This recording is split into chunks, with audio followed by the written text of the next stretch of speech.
Hi, just to introduce myself, I'm Eleanor Walsh, Regional Manager for UK and Ireland for Sana Commerce. We're a Dutch-based business, but we operate globally now.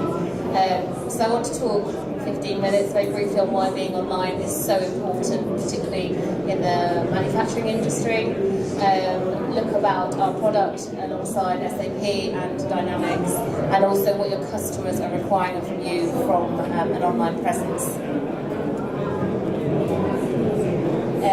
Very quickly, we provide, whether you call it a customer portal or an e-commerce solution for Dynamics and SAP that works within their ERP systems, and it's a certified solution.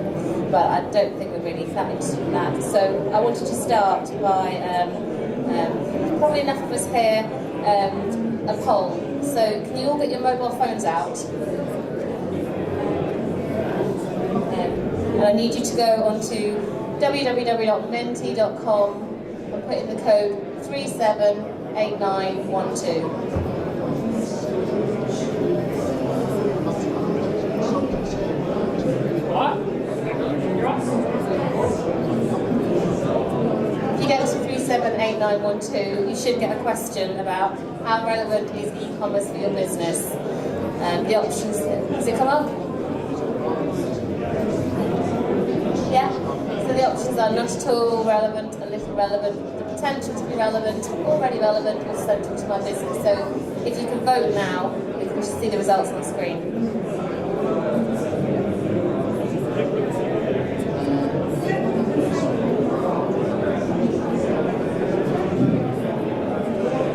Have you voted? Is it not working?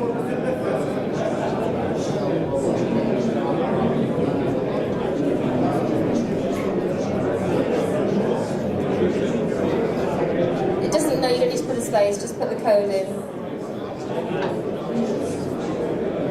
I'll just check it on mine.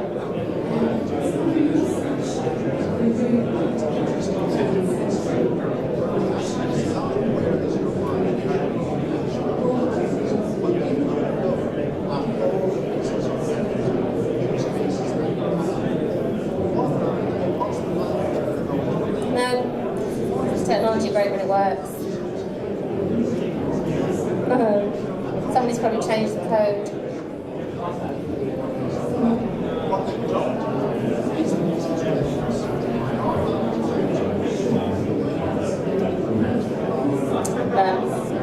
Don't worry about it.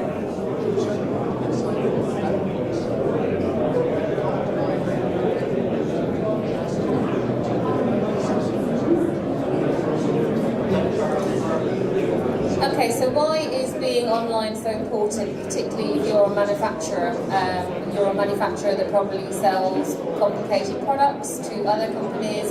They probably have complicated pricing models and mechanisms and volume break discounts, and you might have restrictions on products that can go to different people in different countries, and you might have very personalised products that only can be sold to particular customers. Why on earth and how on earth should you go online?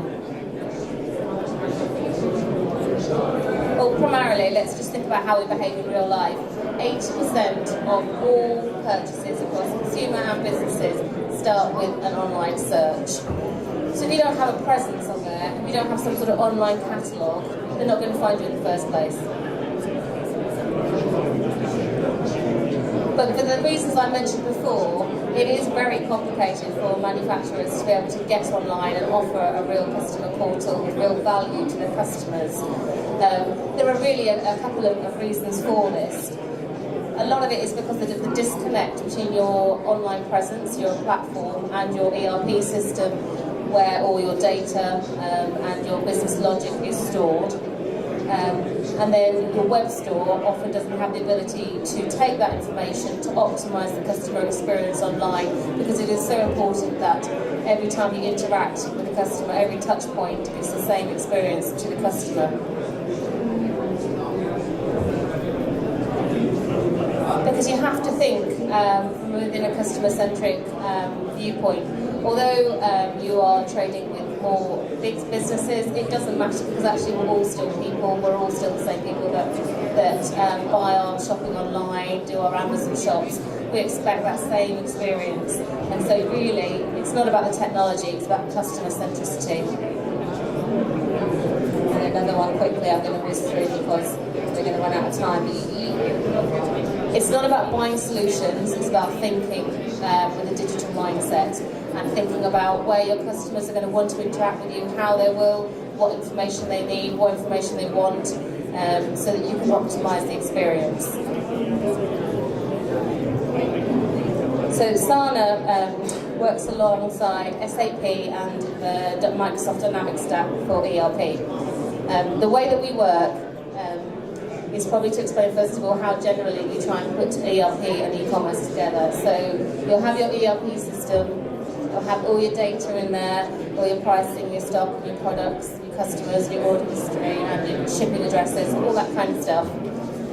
And then you have your web store up here, possibly a separate CMS system as well. And to get all that information up there, you really have to map it and create these interfaces between the two systems. So fundamentally they can go wrong, they can get out of sync. You're pushing together two intelligent systems to try and make them work. The way that Sana works, which is quite different, is it sits within the ERP system, so it has access to all that data that you've already set up. So every single one of your customers could have different pricing, different products, volume breaks, shipping address, and tax to pay and where it's going. All that complexity just works with Sana out of the box, because Sana doesn't have the fields to map it into, it just uses what's there and adds on the CMS layer on top. But again, it isn't just about the solution stack, it's what your customers are looking for. They're looking for convenience. A lot of the time I go to see businesses and they say, oh, but our customers really love talking to us, they really like ringing us up for a chat, they love the sales reps, and like they wouldn't want to be online because they miss that interaction. But you know yourself, sometimes you just need a bit of information, you just need that copy invoice, you just need to check that shipment, you just need to download the installation instructions for that machine, and sometimes you don't want to talk to somebody. So think about all the customer service calls and inquiries you get, that if customers were self-serve, they could get that information straight away.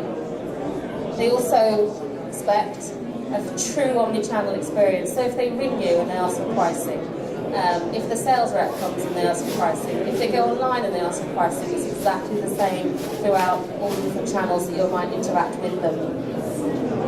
The user experience also has to be good and intuitive and easy to use. If you give your customers some sort of portal or e-com web store that is not easy, they will not use it. And if you do that and it's not great, it's very hard to bring them back online again, they'll just keep talking to you. Personalisation, again, you think about when you do your online shopping and they know who you are, they know what you buy, they know what they want you to buy, and they might suggest things based on your order history. If you've got all the data that you've already got in your ERP systems, you can use that to provide a personalised experience to customers. You can create different customer segments to show different content, so that it really becomes apparent that you know who they are, what they want to do, and what they buy. And although your products may well be quite complicated, what about allowing customers to raise quotations online? What about allowing them to buy all the spare parts from a machine by, showing a product and exploding out the bomb to find all the component parts, all the spare parts? What about looking at different authorization levels? So one person within a company can request it and then somebody else will approve it. What about putting a product builder or product configurator around it as well? There are lots of things you can do to make complicated products online easier. So that's why we believe we are quite unique. So how does you as a customer actually benefit from this solution? Apart from all the stats and the data I'm sure you've seen about online orders, the increase in value, the higher average order value, really the real-time data communication between the web store and the ERP means that you can't oversell, so you can't get those sort of stock issues. If you're on a stock run out, it can still work for you, so you're never going to overpromise and underdeliver.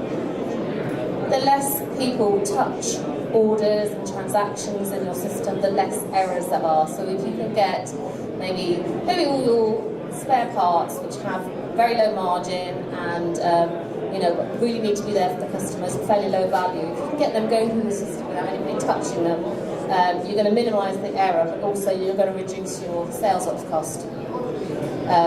Obviously, following on from that, you're going to have reduced inventory costs, you're going to have less missed picks because you'll have less pick errors, and also because all the data is stored essentially within your business system, you can get fast, accurate, up-to-date reporting, which you can then use to create personalised experiences online, because it's all centralised for you. So very quickly, a few of our highlight features. Although we work with B2C and B2B, I think we're talking more about B2B today. Traditionally, they were rubbish interfaces. These are just a few of the design packs we have. They are quite retailing, but they are really, really easy to use. As we mentioned before, if sales orders are appropriate for your kind of customers, what about allowing them to build quotations where they can edit them, ask for re-quotes, everyone's working on the same version online. That's really quite a popular one. Predictive ordering, so we can suggest back what the customers want to buy based on their sales order history from the ERP system. Again, just make it really easy for them. What about returns management? Some people have a really high level of returns. If customers can create the returns orders online, they can upload the supporting information and it goes straight back into your ERP system, then again, you have the control and less manual processes. And finally, we are an e-com system. We work with a number of standard players in the marketplace as well, so just to give you an idea of sort of payment gateways. So although you might be looking at retail, what about if your customers can pay their invoices online? We've got integration with marketing, email marketing, MailChimp, .mailer. Maybe you think abandoned baskets aren't so appropriate, but there's still a lot of really targeted email marketing you can do based on the online behaviour and the information from the ERP system. And PIM systems, we work with Perfume and River, there's a few more. So if you've got very complicated product structures, we're using PIM systems as well. We can pull that information in from there as well.